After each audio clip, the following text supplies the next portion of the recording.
युगों युगों से सुहेल देव की दुनिया गाथा गाती।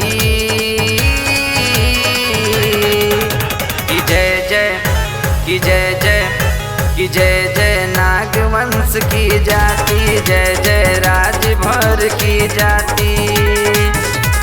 राजभरों की खुशबू इस मिट्टी से हरदम आती। कि जय जय कि जय जय कि जय जय राजभरों की जाति, जय जय नागवंश की जाति, जय जय राजभर की जाति, जय जय नागवंश की जाति।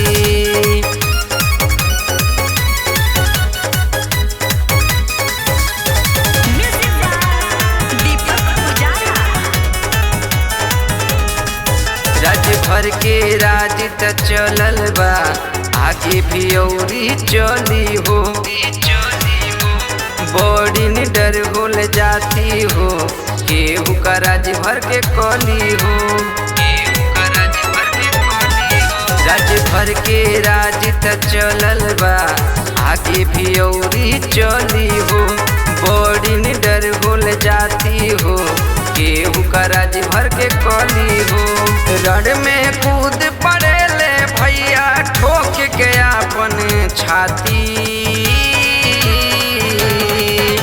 कि जय जय कि जय जय कि जय जय राजभरों की जाति, जय जय नागवंश की जाति, जय जय राजभरों की जाति, जय जय नागवंश की जाति। जय जय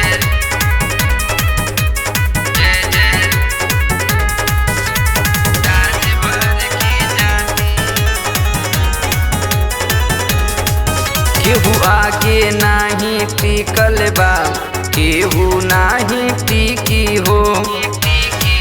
जीवन हमनी के आँख देखई है सो, कलसिया पलसिया बिछी हो। केहू आगे नाही टिकल बा, केहू आगे नाही टिकी हो। जवन हमनी के आँख देखई है सो, कलसिया पलसिया बिछी हो। दीपक शिव के माथा टनकित, बूटी बूटी दिहे काटी। कि जय जय कि जय जय कि जय जय भारी शिव की जाति, जय जय राजभरों की जाति, जय जय नागवंश की जाति, जय जय राजभरों की जाति।